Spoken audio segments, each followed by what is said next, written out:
हरे कृष्णा। श्रीमद् भागवतम का छठा अध्याय, नारद जी के पूर्व चरित्र का शेष भाग। श्री सूत जी कहते हैं, शौनक जी, देव ऋषि नारद के जन्म और साधन की बात सुनकर सत्यवती नंदन भगवान शिवव्यास जी ने उनसे फिर ये प्रश्न किया। शिवव्यास जी ने पूछा, नारद जी, जब आपको ज्ञान उपदेश करने वाले महात्मागण चले गए तब आपने क्या किया? उस समय तो आपकी अवस्था बहुत छोटी थी।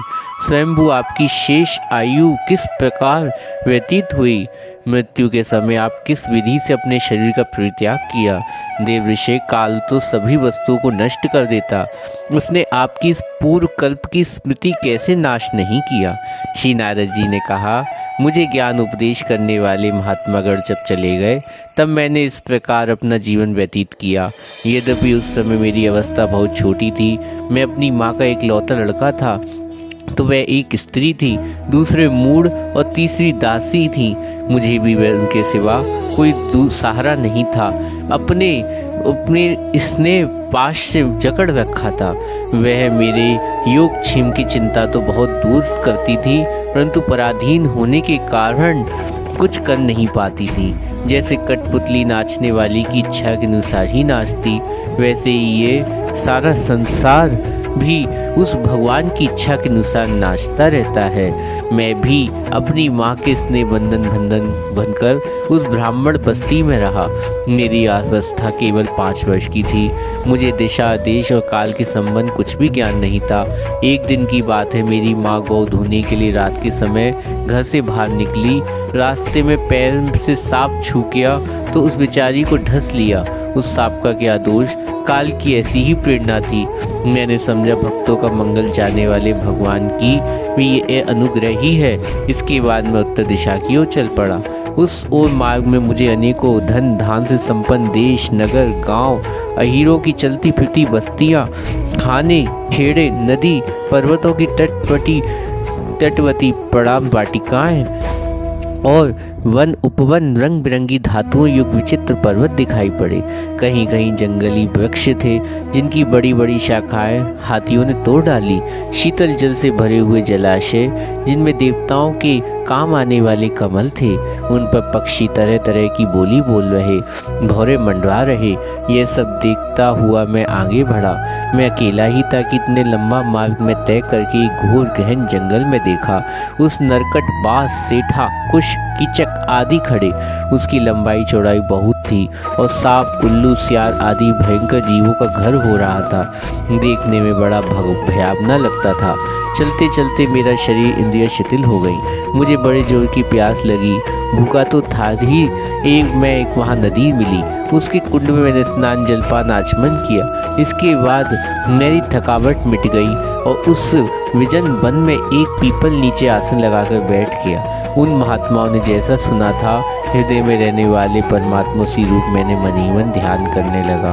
भक्ति भाव से वशीकृत चित्त द्वारा भगवान के चरण कमलों का ध्यान करते ही भगवान की प्राप्ति उल्कट लालसा से मेरे नेत्रों में आंसू झलकाए। हृदय में धीरे धीरे भगवान प्रकट हो गए।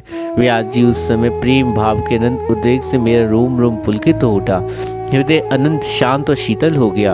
उस आनंद की वाड़ में मैं ऐसा डूब गया, मुझे अपने ओर धैर्य वस्तु तनिक भान न रहा। भगवान का वैनिवच्य रूप समस्त शोक नाश करने वाला, मन के लिए अनंत लुभाने वाला, सहसा उसे न देख मैं बहुत विकल हो गया। अनबना होकर आसन से उठ खड़ा हुआ। मैंने उस रूप का दर्शन फिर करना चाहा, किंतु मन में हृदय में समाहित करके बार बार दर्शन चेष्टा कर पाने की मैं उसे नहीं देख सका। मैं तृप्त के समान आतुर हो उठा। इस प्रकार निर्जन वन में मुझे प्रयत्न करते देख भगवान, जो वाणी के विषय में नहीं, बड़े गंभीर मधुर वाणी से मेरे शोक शांत करते हुए कहा, खेद है कि इस जन्म में तुम मेरा दर्शन नहीं कर सकोगी। जिनकी वासनाएं पूर्णतया शांत नहीं हो गई, उन अध कचरे योगियों को मेरा दर्शन अनंत दुर्लभ है। निष्पाप बालक, तुम्हारे हृदय में मुझे प्राप्त करने की लालसा जागृत करने के लिए ही मैंने एक बार तुम्हें अपने रूप की झलक दिखा दी। मुझे प्राप्त करने की आकांक्षा युक्त साधक धीरे धीरे हृदय की संपूर्ण वासनाओं को भली भांति त्याग कर देता है। अल्पकालीन संत सेवा ही तुम्हारी चित्तवृत्ति मुझे स्थिर हो गई। अब तुम प्रकृत मलिन शरीर को छोड़कर मेरे पार्षद हो जाओगे।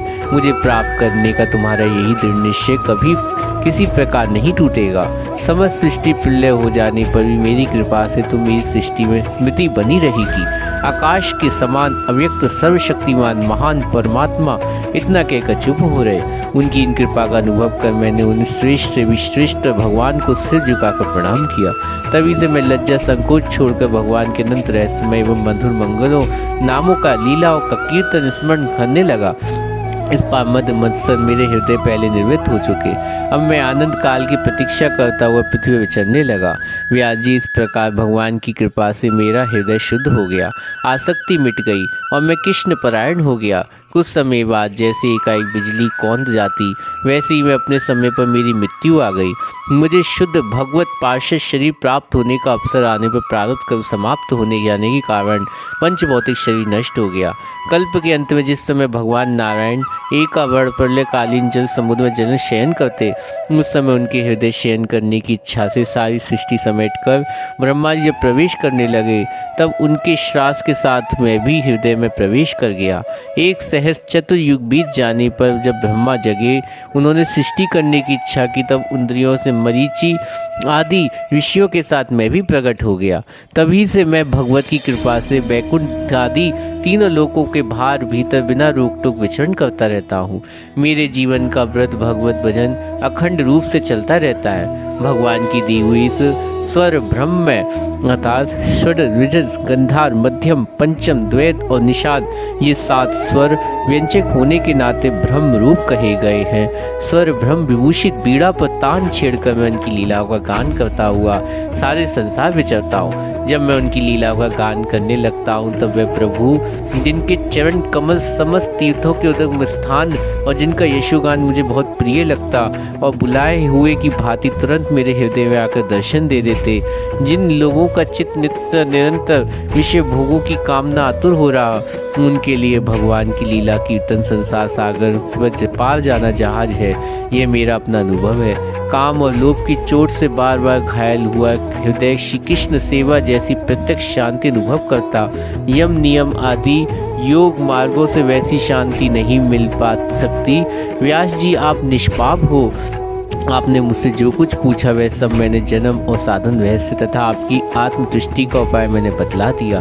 श्री सूत जी ने सौनक आदि ऋषि देव ऋषि नारद ने व्यास जी इस प्रकार कहकर आने की अनुमति ली और वीणा बजाते हुए स्वच्छंद बिछड़ करते हुए करने के लिए वे चल पड़े।